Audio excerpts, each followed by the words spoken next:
जब हम आंखें बंद करते हैं तो हम अपने आत्मा के अंदर की गहराइयों में जाने की कोशिश करते हैं। तो क्या हमें अपने असली मकसद का पता होता है? क्या हम जीवन के महत्वपूर्ण सवालों के जवाब खोजते हैं? भगवद गीता हमें एक ऐसे सफर पर ले जाती है जो हमारे आदर्शों, मूल्यों और मार्गदर्शन का स्रोत हो सकता है। यह ग्रंथ आत्मा के अद्वितीय रहस्यों को खोजने और जीवन के महत्वपूर्ण मुद्दों का समाधान करने में मदद करता है। नमस्कार दर्शकों, आप सभी का हमारे ट्रू लाइफ स्पिरिचुअल ज्ञान चैनल पर स्वागत है। इस वीडियो में आप जीवन में महत्वपूर्ण और बेहतर निर्णय लेने के लिए भगवान कृष्ण की शिक्षाओं के बारे में जानेंगे। तो वीडियो को ध्यान से अंत तक अवश्य सुनें और वीडियो शुरू करने से पहले सच्चे दिल से कमेंट में जय श्री कृष्ण जरूर लिखें। तो आइए जानते हैं भगवान श्री कृष्ण की कुछ प्रमुख शिक्षाएं जिससे मनुष्य का जीवन बदल सकता है। श्री कृष्ण हिंदू पौराणिक कथाओं में सबसे प्रतिष्ठित शख्सियतों में से एक है और उनकी शिक्षाओं को भगवद गीता में प्रलिखित किया गया है। श्रीमद् भगवद गीता का ज्ञान आपकी सारी व्यर्थ की चिंताओं को समाप्त कर सकता है।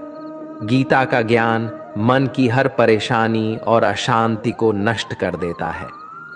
जब महाभारत का युद्ध होने वाला था तो अर्जुन बहुत ही चिंता करने लगे कि मेरे गुरु और पितामह भीष्म और मेरे सारे रिश्तेदार, मेरे सारे मित्र इस युद्ध में मारे जाएंगे और ना जाने कितने बेकसूर लोग इस युद्ध में मारे जाएंगे, ना जाने कितनी स्त्रियां विधवा हो जाएंगे, सब कुछ बर्बाद हो जाएगा, इस हस्तिनापुर की रौनक ही खत्म हो जाएगी। इन सबको मारकर अगर मैं जीत भी गया तो उस जीत का मतलब ही क्या, जहां अपने ही ना रहे।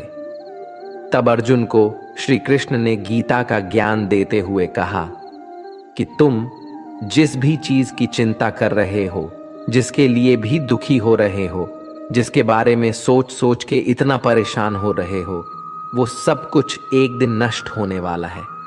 वो आज नहीं तो कल वैसे भी मिट जाएगा और जो अविनाशी आत्मा है वो कभी भी मर नहीं सकती, नष्ट नहीं हो सकती।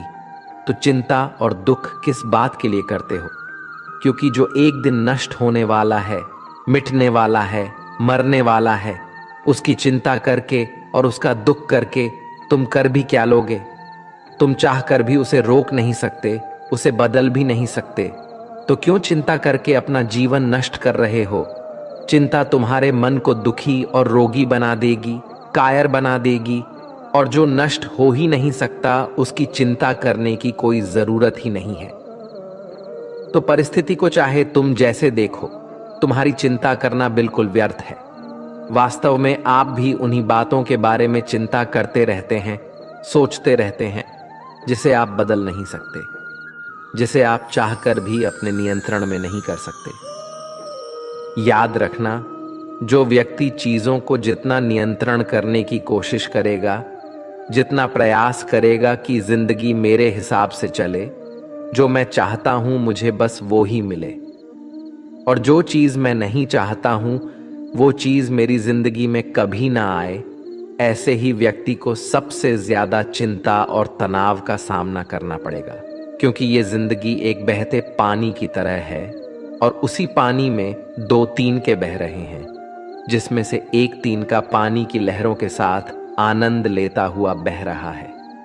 पानी जहां जा रहा है उसके बहने में वो उसका साथ दे रहा है। जहां जहां पानी जाएगा वहां वहां मैं भी इसके साथ आनंद लेता हुआ बहता रहूंगा। वो तिनका पानी के साथ बह रहा है, वो तिनका पानी के साथ नाचता हुआ जा रहा है, खुश होता हुआ जा रहा है। और एक दूसरा तिनका है जो उस पानी के बहाव के साथ लड़ रहा है। जहां ये पानी जा रहा है मैं उसका बहाव बदल दूंगा, इसके पानी को मैं वहां ले जाऊंगा जहां ले जाना चाहता हूं, क्योंकि मैंने अपनी मंजिल कहीं और सोच रखी है। अब वो पानी के बहाव के साथ लड़ रहा है, किनारों से पत्थरों से टकरा रहा है, पर पानी के बहाव को वो बदल नहीं पा रहा है, बल्कि जितना कोशिश करता है पानी से लड़ने की, उतना ही दुखी और उतना ही परेशान हो रहा है। ये जिंदगी भी ऐसे ही बहते पानी की तरह आगे बढ़ती जाएगी, लेकिन अब हमें तय करना है कि हम किस तिनके की तरह बनना चाहते हैं। या तो हम चिंता करके, खुद को परेशान करके जिंदगी से लड़ते रहे, जिंदगी से शिकायतें करते रहे, या तो फिर हम उस दूसरे तिनके की तरह बने कि जहां जिंदगी जा रही है उसी में आनंद लेना शुरू कर दे, उसी में ही खुश रहना शुरू कर दे। हमारी हालत उस व्यक्ति के जैसी है कि एक बार एक राजा किसी नगर से गुजर रहा था। उस राजा ने मार्ग में देखा कि एक गरीब बूढ़ा व्यक्ति अपने सर पर लकड़ियों का गट्ठर बात कर ले जा रहा था। राजा को उस व्यक्ति पर बहुत दया आई। राजा ने उस व्यक्ति से कहा कि तुम इतनी गर्मी में इतना बड़ा लकड़ियों का गट्ठर सर पर लेकर जा रहे हो, पसीने से लथपथ पड़े हो। फिर राजा कहता है कि आओ मेरे रथ पर बैठ जाओ और तुम्हें जहां जाना है मैं तुम्हें छोड़ दूंगा। तो वो व्यक्ति कहने लगा, महाराज, मैं बहुत गरीब आदमी हूं, मैं आपके रथ पर कैसे बैठ सकता हूं? मैं तो आपके आगे बहुत छोटा हूं। राजा ने कहा कि मैं छोटा, बड़ा, अमीर, गरीब नहीं मानता। मनुष्य को मनुष्य की मदद करनी चाहिए। अगर हमारे पास कोई ज्यादा है और अगर किसी को जरूरत है तो उसे वो चीज जरूर देनी चाहिए। तुम भी एक मनुष्य हो और मैं भी एक मनुष्य हूं, और अगर एक मनुष्य दूसरे मनुष्य की पीड़ा को नहीं समझेगा तो वो मनुष्य नहीं है, वो एक पशु के समान है। इसीलिए तुम मेरे रथ में आ जाओ, मैं तुम्हें तुम्हारी मंजिल पर छोड़ दूंगा। राजा के ऐसा कहने पर वो व्यक्ति राजा के रथ में बैठ गया। जब वो रथ चलने लगा तब राजा ने देखा कि व्यक्ति के सर से अभी भी पसीना बह रहा है। तब राजा ने गौर किया कि उस व्यक्ति ने अपने सर से वो लकड़ियों का गट्ठर उतारा ही नहीं है। राजा ने बोला, तुम अपने सर पर से ये लकड़ियों का गट्ठर लेकर क्यों बैठे हो? अब तो तुम मेरे रथ में सवार हो, ये लकड़ियों का गट्ठर मेरे रथ पर रख दो और तुम आराम से बैठ जाओ। तब वह व्यक्ति कहने लगा, नहीं नहीं महाराज, आपने मुझे अपने रथ पर बैठाया, मेरे लिए ये बहुत बड़ी सौभाग्य की बात है। मैं अपने लकड़ियों का वजन आपके रथ पर बिल्कुल नहीं आने दूंगा। तब उस राजा ने ये सुनते ही अपना सिर पकड़ लिया। यही कहानी हम सब की है। गीता में भगवान कृष्ण कहते हैं कि अपनी हर चिंता, अपना हर दुख तुम मुझ पर छोड़ दो, मैं तुम्हारे हर दुख को दूर कर सकता हूं, मैं तुम्हारी हर चिंता को दूर कर सकता हूं। लेकिन यहाँ हर एक मनुष्य अपने सर पर चिंताओं का, लकड़ियों का गट्ठर लेकर घूम रहा है। हालांकि कर कुछ नहीं सकता, ताकत कुछ भी नहीं है, लेकिन इंसान अपना जोर चलाता रहता है। हर इंसान को लगता है कि सब कुछ मैंने संभाल रखा है, मैं अगर कुछ ना करूं तो सब कुछ बर्बाद हो जाएगा, सब कुछ खत्म हो जाएगा। मैंने एक कहानी सुनी कि एक महल में एक छिपकली रहती थी। वो सब छिपकलियों की रानी थी। जब कहीं भी जाना होता था तो जो छिपकलियां उसके नीचे रहती थीं वो उन्हें भेज देती थी, वो खुद कहीं भी नहीं जाती थी। एक दिन सब छिपकलियों ने उससे पूछा कि तुम हमारी रानी हो पर तुम कहीं भी नहीं जाती, बस इस महल में ही बैठी रहती हो, ऐसा क्या कारण है कि तुम कहीं बाहर ही नहीं निकलती? तब वो रानी छिपकली कहने लगी कि इस महल की छत को मैंने ही संभाल के रखा है, अगर मैं यहां से चली गई तो इस महल की छत भी गिर जाएगी। ऐसे ही हर एक मनुष्य को लगता है कि अगर मैं नहीं रहूंगा तो कोई काम नहीं हो पाएगा। हर इंसान ये वहम पाले बैठा है कि सब कुछ करने वाला मैं ही हूं और सब कुछ मुझे ही करना है। हालांकि इतनी भी शक्ति हमारे अंदर नहीं है कि हम अपनी सांस भी खुद ले सके, और प्रकृति ने ऐसा नियम बना रखा है कि हमारी सांसें अपने आप चलती है। अगर सांस लेने का काम हम पर छोड़ दिया जाए तो हम एक दिन भी जिंदा नहीं रह पाएंगे। इधर एक पल के लिए भी हम सांस लेना भूले और उधर सामने मौत आ जाएगी। और मनुष्य को सोचने की, चिंता करने की ऐसी बीमारी है कि वो सिर्फ आज की चिंता नहीं करता और ना ही सिर्फ अपने कल की चिंता करता है, वो अपने आने वाले 10, 20, 50 साल, अपने बुढ़ापे तक की, अपने मरने के बाद तक की भी चिंता करता है। और एक बात याद रखना कि जो लोग बहुत ज्यादा सोचते हैं, बहुत ज्यादा चिंता करते हैं, उनमें कुछ भी करने की शक्ति ही खत्म हो जाती है, क्योंकि चिंता करने में ही उनकी सारी ऊर्जा नष्ट हो जाती है। ये कलयुग है। इस युग में लोग सोचते ज्यादा है और करते बहुत कम है। कलयुग का मनुष्य स्वभाव से आलसी और सिर्फ व्यर्थ की बातें सोचता रहता है। जिसे करना होता है वो ज्यादा सोचता नहीं है, वो उस कार्य को कर लेता है। पर आप अपने आसपास की दुनिया पर नजर डाल के देखो, आपको अधिकतर लोग न करने वाले ही ज्यादा मिलेंगे।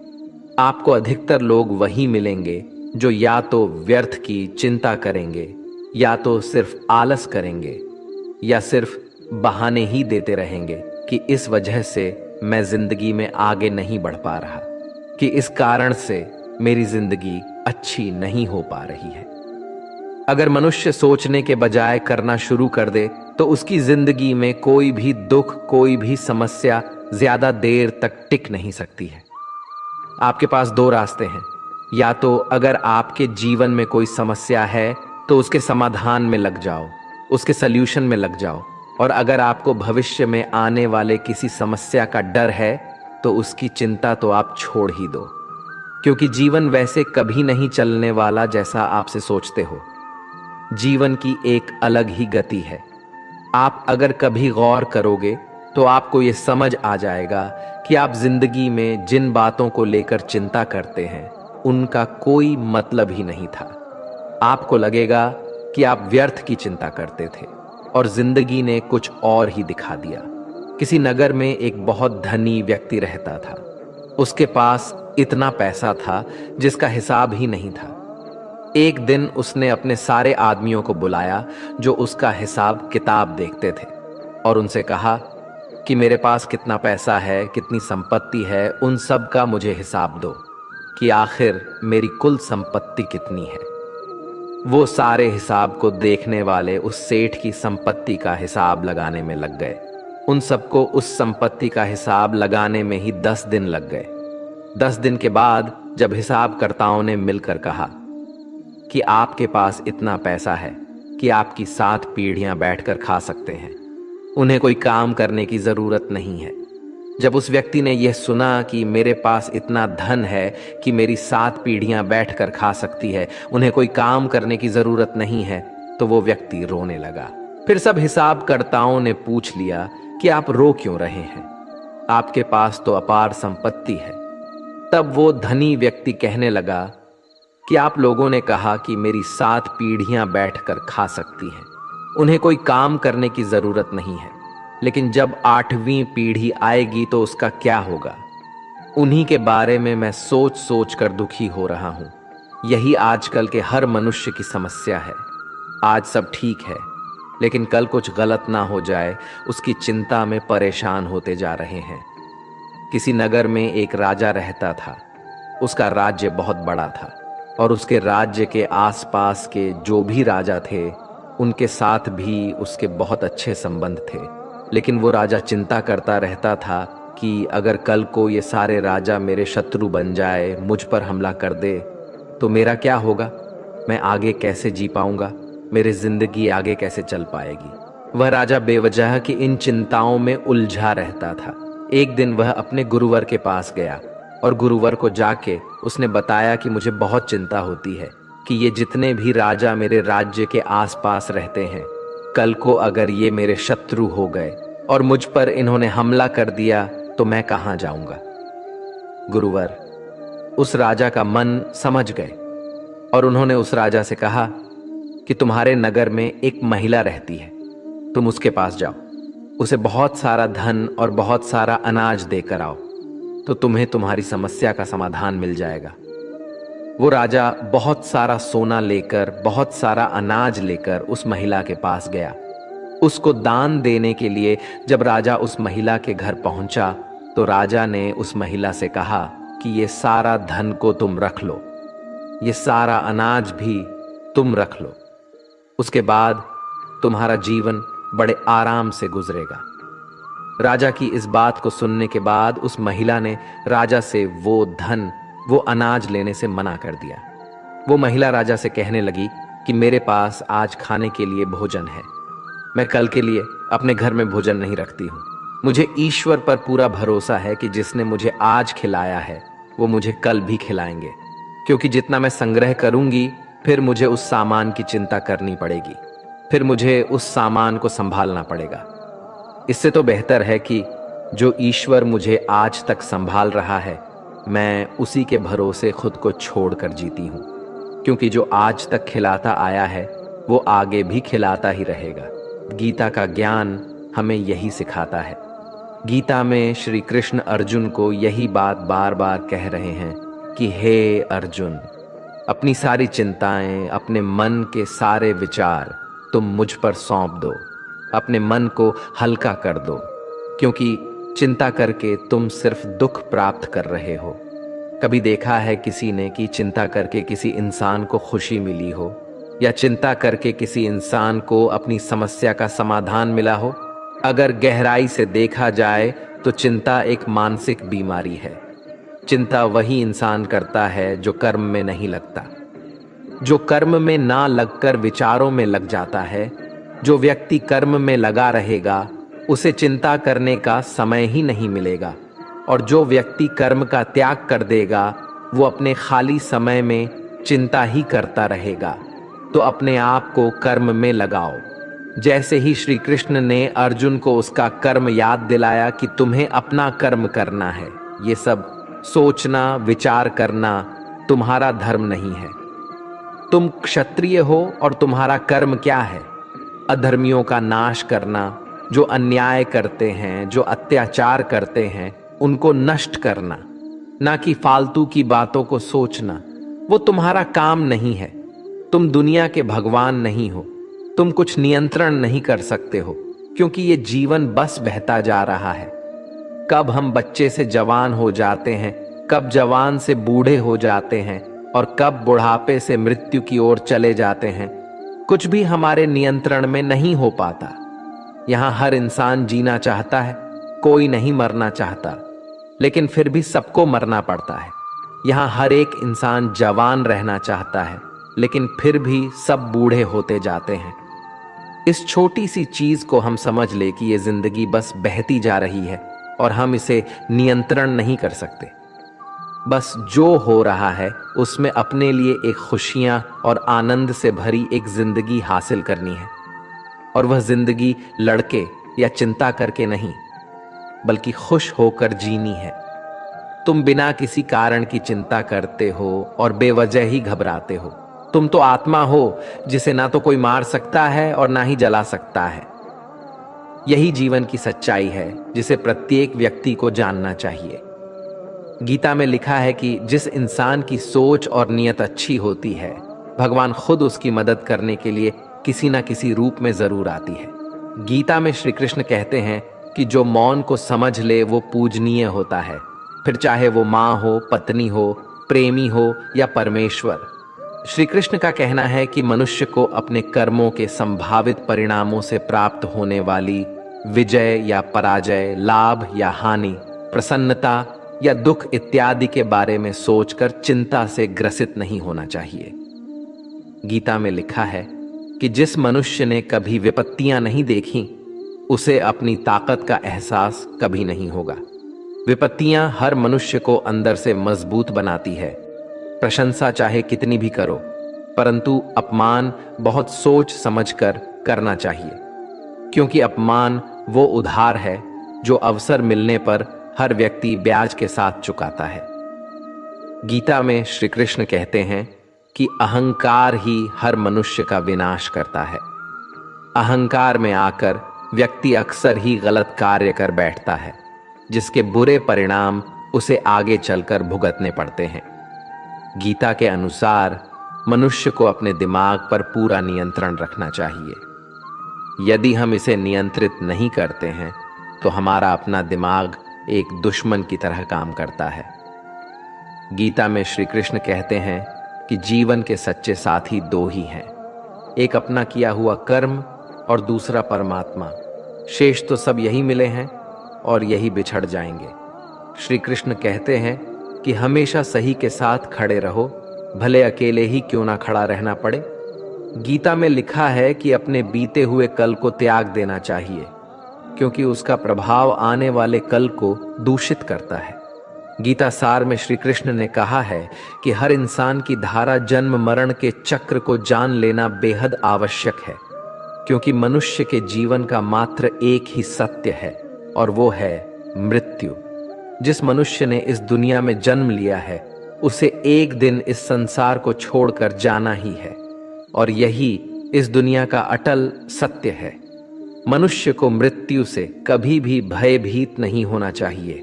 मृत्यु जीवन की अटल सच्चाई है। मृत्यु के प्रतिभाएं ही मनुष्य के वर्तमान खुशियों को खराब कर देता है। इसलिए मन में किसी भी तरह का डर नहीं रखना चाहिए। श्री कृष्ण कहते हैं, शरीर नश्वर है पर आत्मा अमर है। यह तथ्य जानने पर भी व्यक्ति अपने इस नश्वर शरीर पर घमंड करता है, जो कि बेकार है।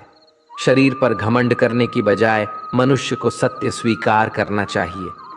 जिंदगी में कभी उदास मत होना, कभी नाराज नहीं होना। यह जिंदगी एक संघर्ष से चलती रहेगी। बस तुम अपना जीने का अंदाज न खोना। जो इंसान आपके बुरे समय में आपका भागीदार है, अपने अच्छे समय का सच्चा भागीदार वही है। हम अपने आप को भगवान के समक्ष अर्पित कर दें, यही सबसे उत्तम सहारा है और भय, चिंता और शोक से मुक्ति पाने का एक सर्वश्रेष्ठ मार्ग भी है। यदि आप चाहते हैं सभी आपसे प्रेम करें, तो प्रेम की शुरुआत पहले आपको करनी होगी, क्योंकि प्रकृति का नियम है, जो बोया है वो ही निकलेगा। सदैव संदेह करने वाले व्यक्ति के लिए प्रसन्नता ना इस लोक में है, ना ही कहीं और। मनुष्य अपने विश्वास से निर्मित होता है। जैसा वो विश्वास करता है वैसा वो बन जाता है।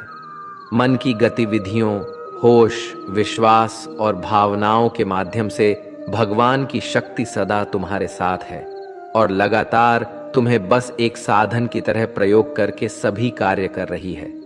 उससे मत डरो जो वास्तविक नहीं है, ना कभी था, ना कभी होगा।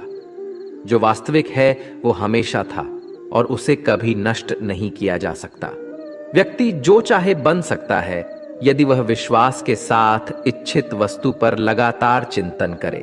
हर व्यक्ति का विश्वास उसकी प्रकृति के अनुसार होता है। मैं उन्हें ज्ञान देता हूं जो सदा मुझसे जुड़े रहते हैं और जो मुझसे प्रेम करते हैं। प्रबुद्ध व्यक्ति सिवाय ईश्वर के किसी और पर निर्भर नहीं करता। मैं धरती की मधुर सुगंध हूं, मैं अग्नि की ऊष्मा हूं, सभी जीवित प्राणियों का जीवन और सन्यासियों का आत्म संयम हूं। आप ही अपना मित्र और आप भी अपना शत्रु है, क्योंकि स्वयं का पतन और उद्धार दोनों आप निर्धारित करते हैं। गीता में कहा गया है, जो इंसान किसी की कमी को पूरी करता है वो सही अर्थों में महान होता है। जब तक शरीर है तब तक कमजोरियां तो रहेगी ही। इसीलिए कमजोरियों की चिंता छोड़ो और जो सही कर्म है उस पर अपना ध्यान लगाओ। किसी का अच्छा ना कर सको तो बुरा भी मत करना, क्योंकि दुनिया कमजोर है लेकिन दुनिया बनाने वाला नहीं। सच्चा धर्म यह है कि जिन बातों को इंसान अपने लिए अच्छा नहीं समझता उन्हें दूसरों के लिए भी प्रयोग न करे, है कि उसी की वजह से मनुष्य का जीवन नष्ट हो जाता है। दोस्तों, ये वीडियो आपके लिए उपयोगी और आध्यात्मिक ज्ञान प्रदान करने का प्रयास है। अगर आपको यह वीडियो पसंद आया हो और आप इस यात्रा के साथ जुड़ना चाहते हैं तो कृपया हमारे चैनल को सब्सक्राइब करें, ताकि आप हमारे नए वीडियो की नोटिफिकेशन प्राप्त कर सकें। आपके अपने राय और सुझावों का हमें निरंतर स्वागत है, इसलिए कृपया वीडियो के नीचे कमेंट करें और हमें बताएं कि आपको क्या और कैसे पसंद आया। आखिर में इस वीडियो को लाइक करें और इसे अपने दोस्तों और परिवार के साथ शेयर करने में मदद करें। धन्यवाद। जय श्री कृष्ण।